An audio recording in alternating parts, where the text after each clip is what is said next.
What is up guys, Janet this side. So in this video, I'm going to show you how to get your test and live Stripe API keys from your Stripe account.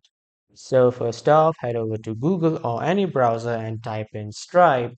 And after typing, you will see this homepage of Stripe. So after this homepage, on your right side, click on Dashboard if you are already logged in. But if you are new, you just have to sign in. And then you will be able to see that option and you will be welcome to the dashboard of Stripe.